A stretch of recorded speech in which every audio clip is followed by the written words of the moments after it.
Assalamualaikum sahabat Nijos Channel. Salam sejahtera untuk kita semua. Semoga sahabat Nijos Channel semua sehat-sehat saja. Amin. Selamat datang kembali di Nijos Channel. Kali ini Nijos Channel mengajak sahabat semua untuk mendengarkan kajian Bada Subuh yang diselenggarakan oleh DKM Masjid Jami Al-Ikhwan. Adapun penceramahnya adalah Dr. Abdullah Hehamahwa SHMM, yang pernah menjabat sebagai penasehat KPK dari tahun 2005 sampai dengan tahun 2013. Marilah kita simak apa yang akan disampaikan. Semoga dapat menambah ilmu dan wawasan keislaman kita semua. Jangan lupa subscribe, like, share dan komen. Selamat menyaksikan. Assalamualaikum warahmatullahi wabarakatuh. Bismillahirrahmanirrahim. Alhamdulillah wa nasta'in wa nastaghfir.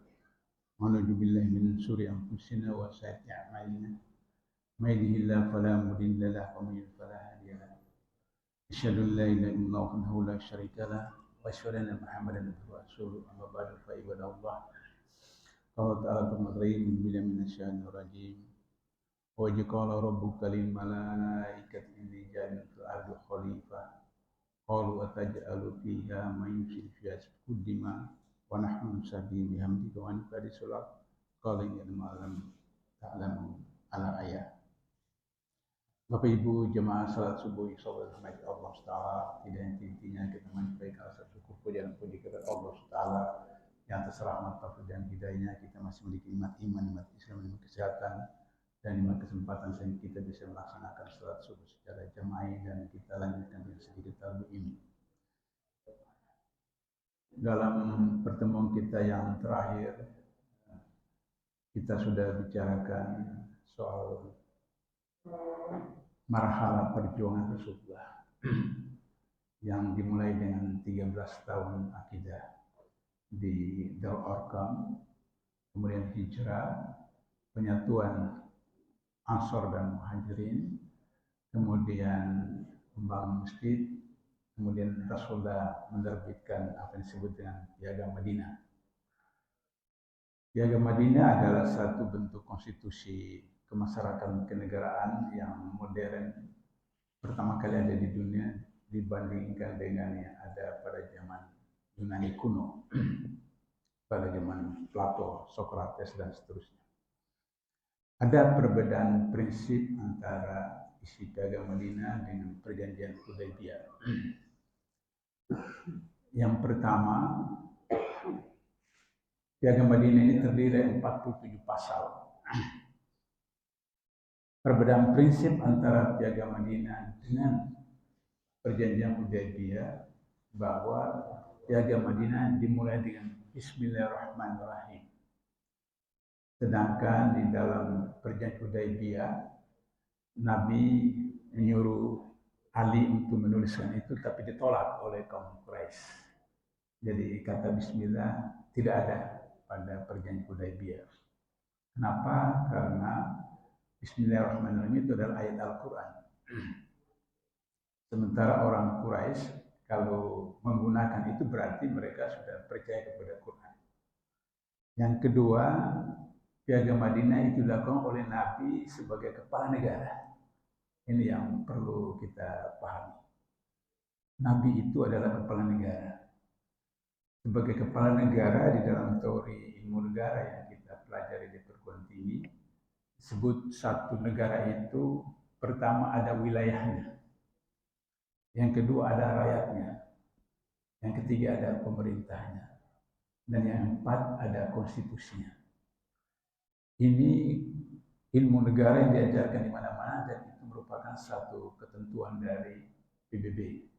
Nah, ketika PBB sudah terbentuk, maka yang kelima itu adalah pengakuan kedaulatan oleh negara lain terhadap satu negara yang menyatakan diri merdeka. Jadi Nabi sebagai kepala negara, wilayahnya adalah Madinah dan sekitarnya. Rakyatnya adalah penduduk Madinah. Penduduk Madinah itu ada Ansor, ada Muhajirin, ada orang-orang Yahudi, ada orang-orang Nasrani, ada orang-orang Badui. Sehingga dengan begitu, maka beliau sebagai kepala negara punya otoritas. Karena itu tidak bisa dibantah oleh orang-orang Yahudi, Nasrani, atau Badui. Itu perbedaan pertama, prinsip antara perjanjian Hudaybiyah dengan Piagam Madinah. Perbedaan kedua, kalau misalnya pada perjanjian Hudaybiyah disebutkan ini perjanjian Muhammad Rasulullah dengan Quraisy, maka orang Quraisy menolak perkataan Muhammad Rasulullah. Karena kalau mereka terima redaksi kalimat itu berarti mereka mengakui Muhammad itu Nabi. Tapi dalam Piagam Madinah disebutkan Muhammad Rasulullah. Jadi 47 pasal itu dimulai dengan Bismillahirrahmanirrahim, ditutup dengan Muhammad Rasulullah. Sehingga dengan dia menunjukkan bahwa Nabi Muhammad itu kepala negara. Pada waktu yang sama juga beliau adalah panglima. Nah, dalam kedudukan sebagai kepala negara, panglima, dan rasul, maka salah satu fungsi dari Al-Baqarah 30 yang saya bacakan pada pembukaan tadi, bahwa manusia diciptakan melalui Adam sebagai khalifah di muka bumi. Jadi Nabi melaksanakan tugas sebagai khalifah. Sehingga dengan begitu, dari 47 pasal itu intinya adalah perjanjian kerjasama antara orang Ansar dan Muhajirin. Maka persoalan orang Ansar dibantu oleh orang Muhajirin. Persoalan orang Muhajirin dibantu oleh orang Ansar. Hak dan kewajiban antara Ansar dan Muhajirin. Sehingga dengan begitu, kalau ada keluarga Ansar yang ditangkap atau keluarga Muhajirin ditangkap oleh tentara Islam, maka dibenarkan dari orang Ansar memberikan jaminan atau orang Muhajir memberikan jaminan atau membayar tebusan. Kemudian isi yang lain ada 12 pasal dari 47 itu membicarakan tentang hak dan kewajiban orang-orang Yahudi. Orang Yahudi itu banyak sekali sukunya. Banyak sekali sukunya.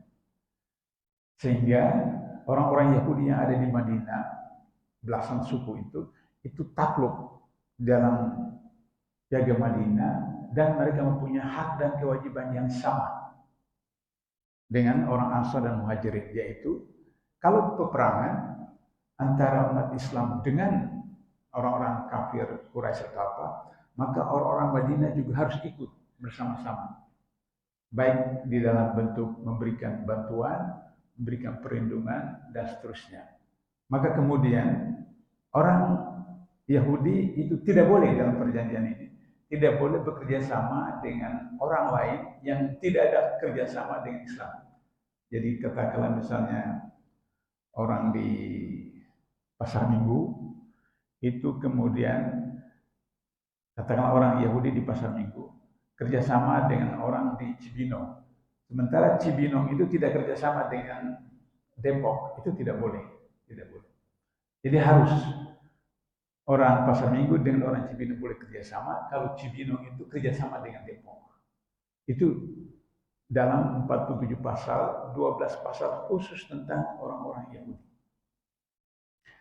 Nah, sehingga begitu, maka ketika pada perang Uhud, itu ada orang-orang Madinah yang kemudian ikut, sudah itu kemudian di jalan itu mereka mengkhianat. Atau dalam perang Tabuk. Dalam perang Tabuk itu di dalam Piagam Madinah ini orang Islam mukmin pada alinea pertama, pasal pertama Piagam Madinah itu disebutkan perjanjian antara mukmin dan muslim. Tolong Bapak Ibu nanti kalau di rumah buka Google lihat di perjanjian Piagam Madinah itu kata mukmin dan kata muslim. Jadi ada dua kategori. Orang Islam itu ada mukmin, ada muslim. Artinya orang muslim ya mengucapkan syahadat. Mungkin sholat, mungkin saum, mungkin zakat, tapi belum tentu mukmin. Belum tentu mukmin. Karena mukmin itu ada tingkat tertinggi dari seorang muslim. Sehingga dengan begitu dalam Piagam Madinah itu disebut perjanjian antara mukmin dengan muslim dan pihak-pihak lain. Sehingga dalam perang Tabuk itu ada 3 sahabat yang selalu ikut perang. Tapi waktu itu menjelang korma mulai panen. Lantas kemudian mereka merasa, aduh, kalau berangkat perang nanti tidak ada yang urus korma ini, mau panen dan seterusnya. Sehingga kemudian ketika di tempat perang, Nabi kan hafal para sahabat yang ada di kota Madinah. Tanya, si fulan ini di mana? Si fulan ini di mana? Si fulan di mana? Terus ada sahabat yang mengatakan, dia lagi urus kormanya dan seterusnya. Maka ketika kembali ke Madinah, Nabi perintahnya kepada para sahabat untuk memulaukan. Memulaukan ini bahasa Malaysia, bahasa Indonesia.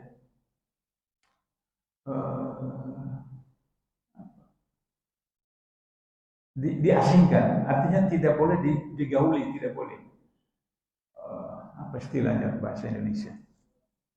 Diasingkan, ya, dikucilkan, ya, dikucilkan.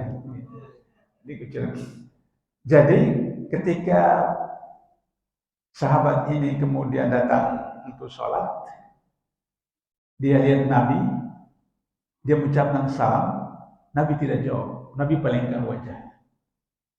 Dan Nabi perintahkan kepada para sahabat untuk mengucilkan mereka selama 50 hari. Disebutkan dalam hadis itu 50 kali. Sehingga ketika sudah 30 hari, kemudian masing-masing datang ketemu dengan Nabi, jelaskan bla bla bla bla bla. Kemudian Nabi mengatakan bahwa kamu tidak boleh berhubungan dengan istri kamu. Itu satu bentuk pengucilan atau sanksi yang lain, dia tidak boleh berhubungan dengan istri. Salah seorang sahabat, termasuk sudah usia agak sudah relatif tua, kemudian istrinya menghadap Rasulullah, ya Rasulullah, perkenankan saya menemani dia karena dia sudah terganggu kesehatannya. Maka Nabi benarkan. Nah, jadi di dalam konstitusi pertama Islam ini, orang laki-laki dewasa itu wajib hukumnya ikut perang kalau ada perintah perang. Ya ayyuhalladzina amanu wa hajaru wa jahadu fi sabilillah wa anfusihim wa amwalihim dan seterusnya. Orang-orang yang beriman diperintahkan hijrah, kemudian jihad, menggunakan harta mereka, kekayaan mereka, dan jiwa atau diri mereka. Jadi dalam ayat ini disebutkan harta dulu, baru jiwa. Itulah sebabnya dalam Al-Quran dikisahkan bahwa ada sahabat yang datang kepada Rasulullah untuk meminta bantuan kendaraan untuk berangkat atau persenjataan untuk berangkat perang.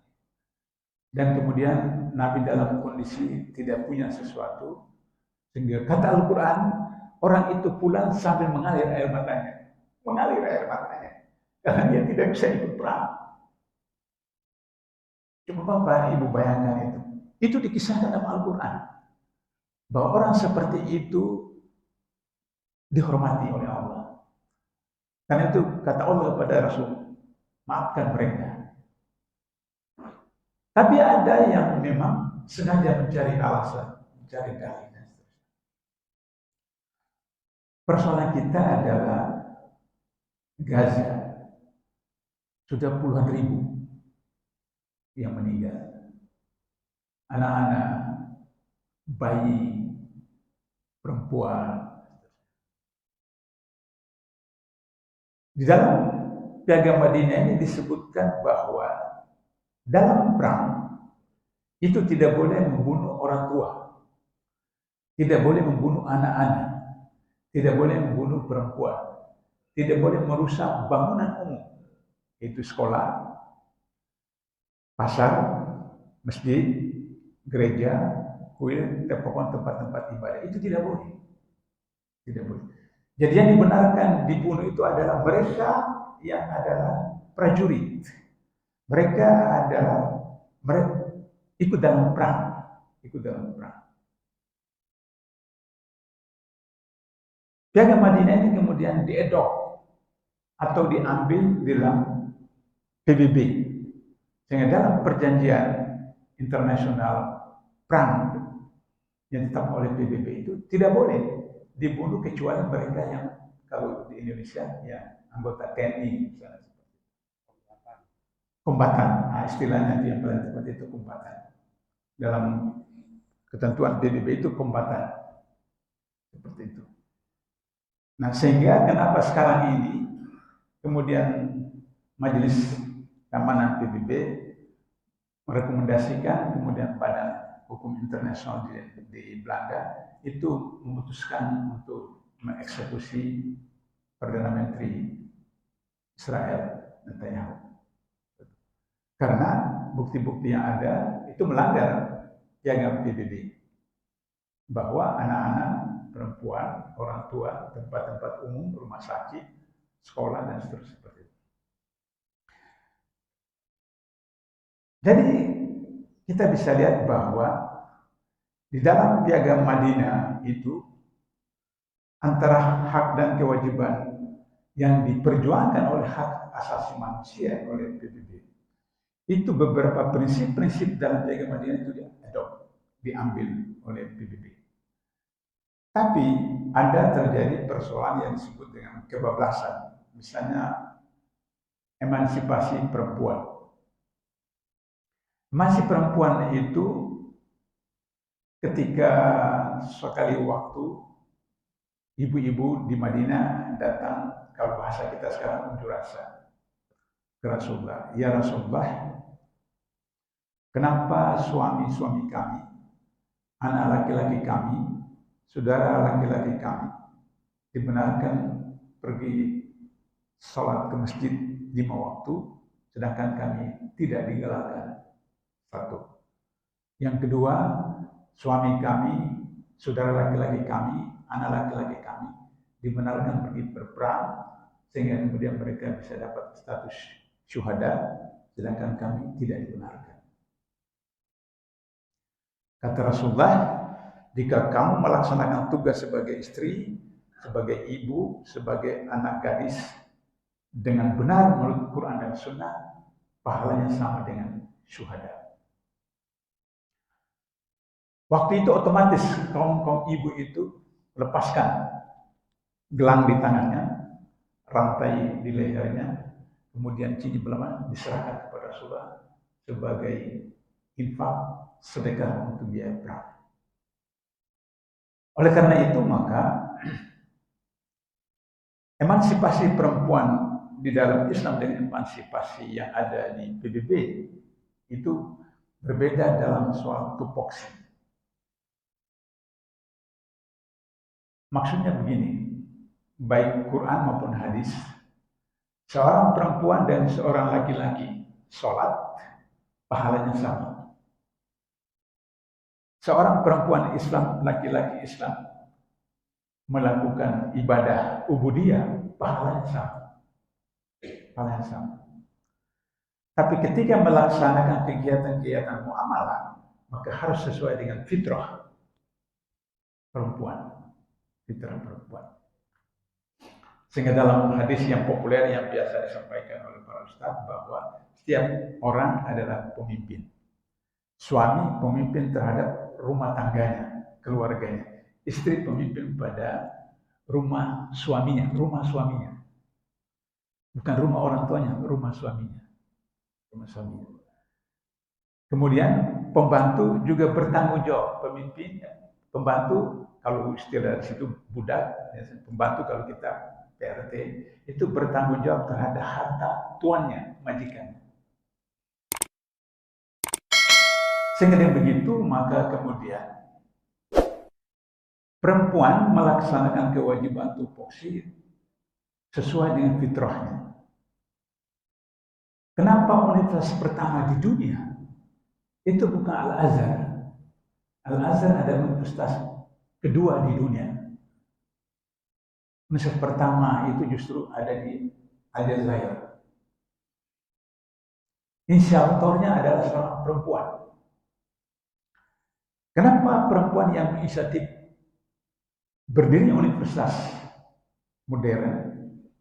Karena selama 9 bulan, 9 hari sekian jam, itu bersama-sama dengan bayinya. Maka hubungan antara ibu dengan anak itu sepanjang masa. Sehingga mereka lebih tahu bagaimana mengurus anak. Karena itulah maka kemudian disebutkan ibu adalah madrasah yang pertama. Bukan perempuan ya, ibu. Kalau perempuan, Megawati juga madrasah yang pertama. Tapi bukan. Ibu. Ibu adalah seorang perempuan yang punya anak, baik anak kandung maupun anak tiri maupun anak angkat, yang kemudian dibina dari kecil sampai menjadi seorang anak yang soleh. Karena itu maka kemudian lahirlah perguruan tinggi universitas pertama di dunia di Aljazair, baru kemudian 15 tahun, hampir 20 tahun kemudian baru Al-Azhar University di Kairo. Inilah yang kemudian membuat Umar tidak pernah memarahi istrinya. Saya sudah pernah sampaikan di sini, saya ulangi lagi dalam konteks Piagam Madinah soal hak laki-laki dan perempuan. Kenapa Umar tidak pernah memarahi istrinya? Karena penampilan dia sebagai kepala negara, sebagai khalifah, selalu diperhatikan oleh istrinya. Bagaimana sorbannya, bagaimana terompahnya, dan seterusnya. Yang kedua, yang memperhatikan makan minum Umar itu adalah istrinya. Kalau di istana itu presiden mau makan, itu dites dulu oleh ajudannya, dia terus jangan ada racun atau tidak, seperti itu. Nah, Umar dijaga makan minumnya oleh istrinya. Yang ketiga, istrinya yang melahirkan anak-anaknya.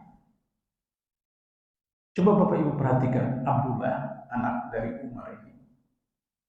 Abdullah bin Umar. Itu dalam riwayat-riwayat disebutkan sebagai fotokopi Rasulullah dalam ibadah ubudiyah. Di mana beliau pernah lihat Rasulullah sholat sunat di atas unta, dan dia napak tilas datang ke tempat itu, baru kemudian dia mendapat ontanya arah kiblat, kemudian dia sholat sunat di atas unta. Begitu luar biasa Umar bin Abdullah ini. Tapi ketika Umar Ibnu Khattab tertusuk ketika mengimami sholat berjamaah, maka kemudian yang dipanggil oleh Umar adalah anaknya Abdullah. Suruh Abdullah mengimami sholat. Jadi sholat itu tertunda, tapi Umar perintahkan lanjutkan sholat diimami oleh anaknya Abdullah. Tapi kemudian ketika para sahabat meminta kepada Umar untuk menunjuk anaknya Abdullah menjadi pengganti khalifah, Umar tidak mau. Kata Umar, cukup saya menjadi khalifah dalam keluarga Ibnu Khattab. Maka kemudian Umar membentuk formatur 7 orang. 7 orang ini termasuk Abdullah, tapi kata Umar, kamu boleh ikut dalam tim ini, tapi tidak boleh memilih dan tidak boleh dipilih. Itu persyaratan. Sehingga sebenarnya real itu 6 orang formatur. Mereka inilah wa amrum syura bainahum, maka menetapkan Utsman sebagai khalifah pengganti Umar. Coba kita bandingkan Abdullah yang begitu luar biasa yang dari Abdullah ini nanti kemudian lahir cucunya Umar bin Aziz. Tapi Umar tidak membenarkan. Kita malah kemudian mau 3 periode, mau 4 periode, mau 5 periode, atau bahkan kemudian cuma tidak jelas ijazah, kemudian dipaksa untuk jadi wakil presiden, dan seterusnya seperti itu. Supaya kemudian bisa berkuasa terus selama sekian periode. Yang terakhir kata Umar, kenapa saya tidak bisa memarahi istri saya? Karena dia mengurus harta rumah saya ketika saya bertugas, pergi perang dan seterusnya. Nah, jadi di dalam Piagam Madinah itu diatur hak antara perempuan, laki-laki, suami, istri, anak, pembantu, dan kemudian.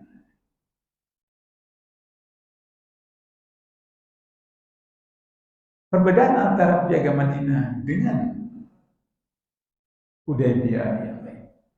Hudaybiyah itu ada gencatan senjata 10 tahun. 10 tahun gencatan senjata. Dengan gencatan senjata itu maka kemudian Rasulullah memutus utusan-utusan ke negara-negara tetangga. Ada yang kemudian disambut, ada yang tidak disambut, yang kemudian Allah menghancurkan negara-negara atau negeri-negeri seperti itu. Oleh karena itu maka kemudian Piagam Madinah mengajarkan tentang hubungan internasional. Itulah yang kemudian dalam ilmu negara disebutkan satu negara diakui kedaulatannya kalau harus diakui negara-negara yang lain. Dan majelis PBB yang terakhir 75% negara-negara dunia memberikan pengakuan kepada Palestina, termasuk negara-negara Eropa, beberapa negara Eropa. Ketika Indonesia merdeka 17 Agustus 45, maka salah seorang pimpinan Masyumi Ayar Baswedan itu berangkat ke Timur Tengah untuk meminta pengakuan kedaulatan dari negara-negara Timur Tengah. Maka yang memberikan pengakuan pertama itu adalah Palestina, Arab Saudi, Mesir. Baru di luar Timur Tengah itu adalah India. Sudah itu kemudian Arab Saudi memberikan senjata kepada Mesir, uang kepada Mesir, Mesir memberikan senjata baru dikirim ke Indonesia untuk membantu Indonesia. Jadi tanggung jawab umat Islam di Indonesia terhadap Palestina bukan hanya sekedar tanggung jawab akidah, tapi juga tanggung jawab historis. Karena kita diakui kedaulatan menurut ketentuan PBB pertama oleh negara-negara Arab, yaitu Palestina, Arab, dan Mesir. Persoalannya adalah bahwa apakah kita harus datang sangat perang di Gaza? Menurut saya tidak perlu. Kenapa tidak perlu? Karena alamnya berbeda. Kondisinya berbeda. Bahkan kemudian kita ke sana, kita merepotkan mereka. Mereka harus bagaimana melindungi kita dan seterusnya karena alamnya berbeda. Jadi apa yang kita lakukan untuk Gaza dan Palestina? Beberapa hal. Yang pertama, kalau kita punya duit, kita bisa bantu kumpulkan pada badan khusus. Yang kedua, oke itu kita paksakan. Indonesia negara berpenduduk umat Islam terbanyak di dunia. Meskipun data-data belakang ini ada sudah menyebutkan dari persentase Pakistan sudah mengalahkan Indonesia. Dari jumlah memang 275 juta rakyat Indonesia, katakanlah 200 juta, sehingga sekian persen. Tapi kalau Pakistan, jumlah penduduk Pakistan jauh di bawah penduduk Indonesia, tapi persentase Islam itu lebih banyak persentasenya Pakistan dari Indonesia. Jadi kalau kita sekarang 85%, umat Islam Indonesia 85%, Pakistan itu sudah 90, sekian persen persentase.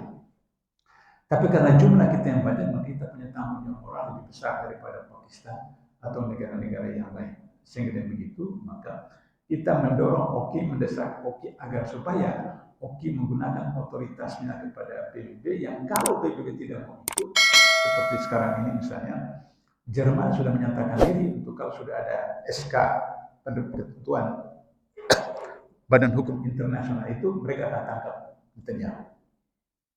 Kalau Oki bisa berperanan aktif, karena di dalam Mukadimah 45 alinia keempat, salah satu kewajiban negara itu adalah mendorong menciptakan perdamaian dunia yang abadi. Dan ini jika tidak, maka Oki bisa keluar dari PBB. Jelek-jelek Soekarno, meskipun dia menghidupkan komunis dalam bentuk Nasakom, tapi Soekarno itu pernah menyatakan diri keluar dari PBB. Indonesia keluar dari PBB karena tidak mau diintervensi oleh negara lain. Jadi ini kesempatan untuk Oki untuk bisa mengancam PBB karena anggota Oki itu mayoritas di PBB. Sehingga begitu bisa menggoyahkan atau mengukuhkan putusan pengadilan hukum internasional di Belanda itu untuk mengeksekusi Netanyahu. Terakhir, kita bisa lakukan dengan cara blokade ekonomi yang sudah beberapa kali saya katakan. Ibu-ibu jangan ke mall, jangan ke Indomaret, jangan ke Alfamart. Belanja saja di pasar tradisional. Pasar tradisional itu masih banyak orang-orang pribumi, orang Melayu. Kita punya duit di bank, kita konversi kepada logam mulia, emas atau perak. Kita sewa safety box di bank syariah, kita simpan di sana. Kalau itu dilakukan dalam waktu 6 bulan, Israel itu bisa berpikir beberapa kali untuk memaksakan kehendaknya untuk kemudian melakukan perdamaian yang bersifat abadi, meskipun menurut Quran orang-orang Israel tidak bisa tinggal di sana karena mereka sudah diberikan laknat oleh Allah 40 hari berkeliling. 40 hari kalau dalam Quran satu hari itu adalah 1000 tahun. Satu hari Allah 1000 tahun bagi perhitungan kita. Jadi kalau Quran sebutkan 40 hari berarti 40.000 tahun. 40.000 tahun seperti itu.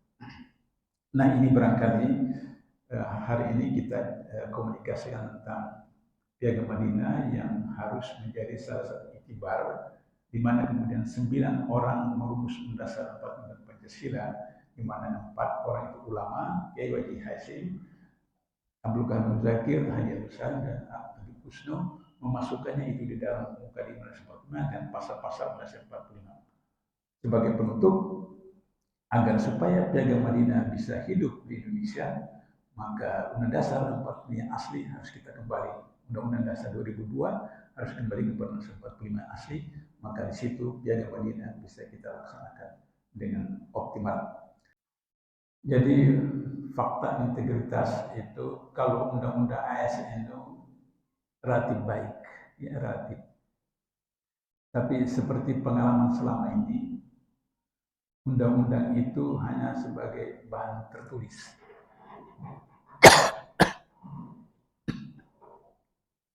Tidak dipraktikkan.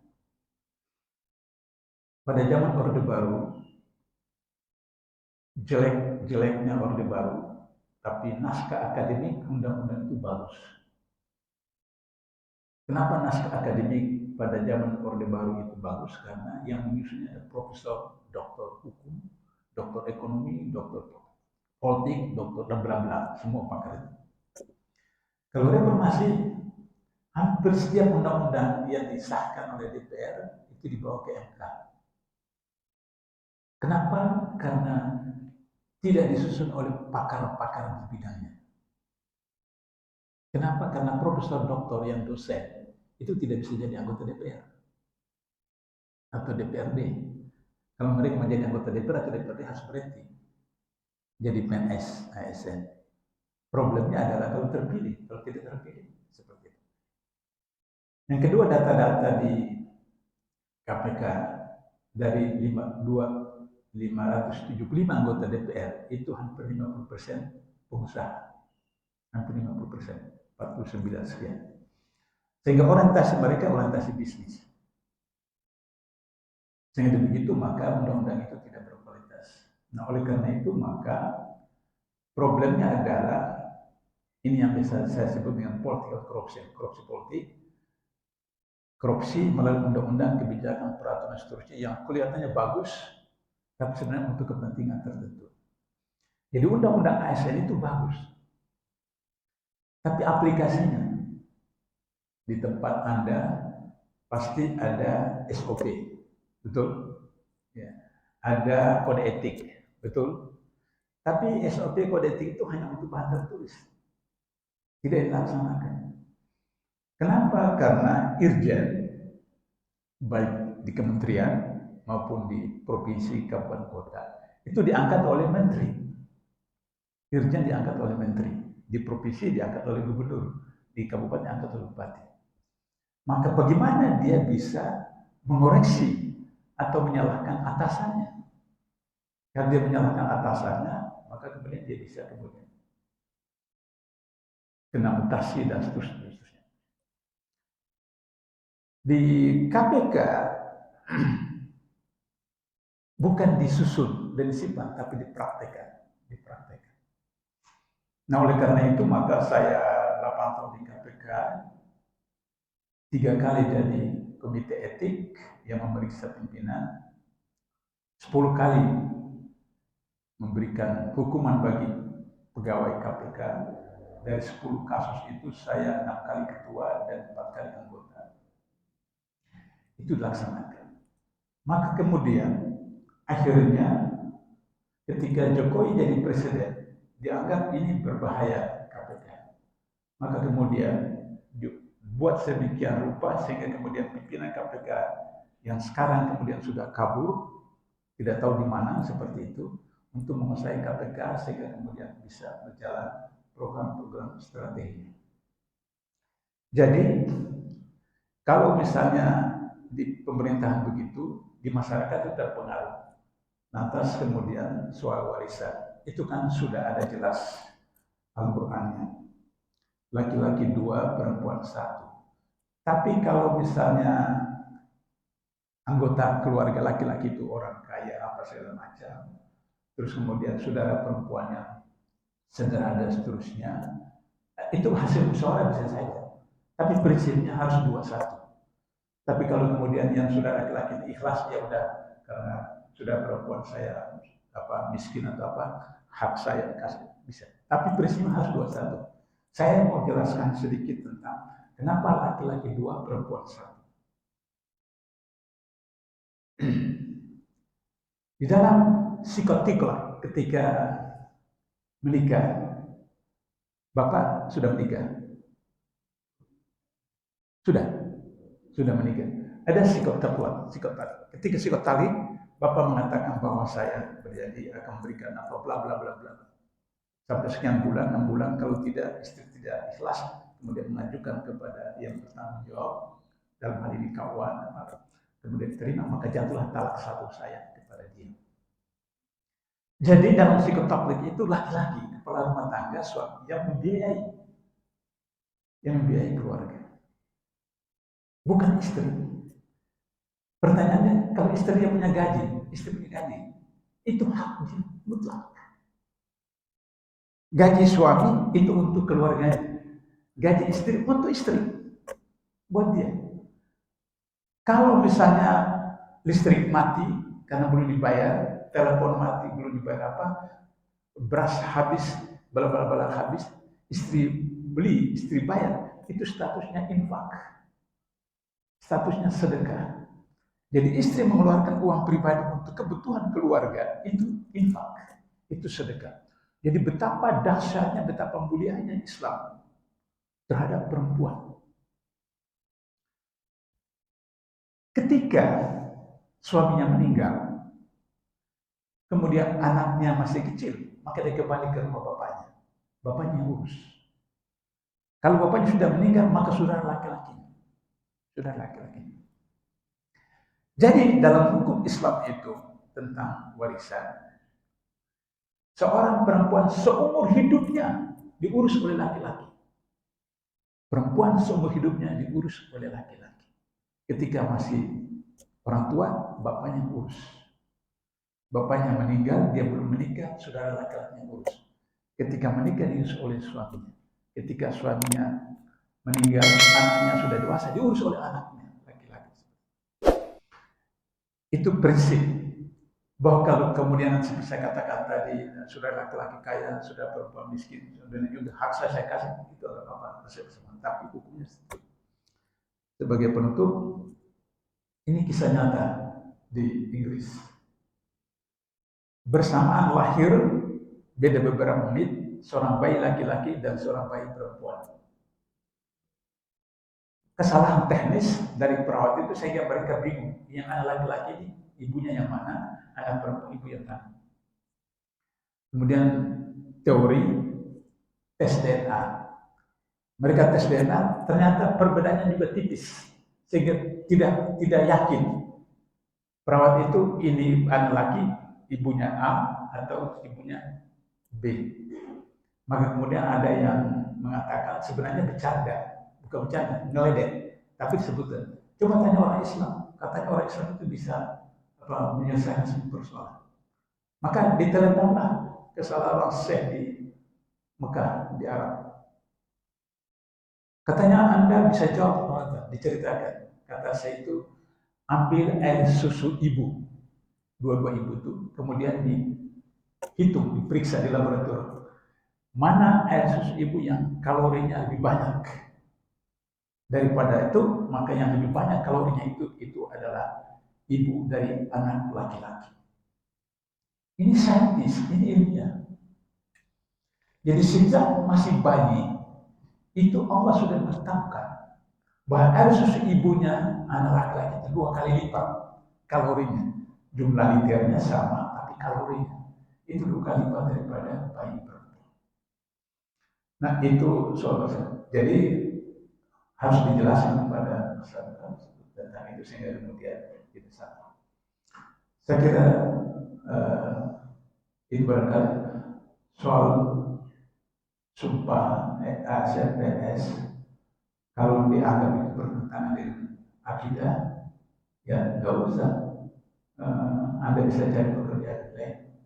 Kalau Anda merasa bahwa hanya ASN bisa hidup, banyak orang ASN 3,5 juta, paling tinggi sekarang 5 juta. Kita 575 juta. Jadi artinya bahwa 95% bukan ASN dan mereka bisa survive seperti itu. Saya kira barangkali itu sudah ya. Baik, terima kasih. Kita tutup dengan doa kepada majelis. Subhanakallahumma asyhadu an la ilaha illa anta astaghfiruka wa atubu ilaik. Assalamualaikum warahmatullahi wabarakatuh.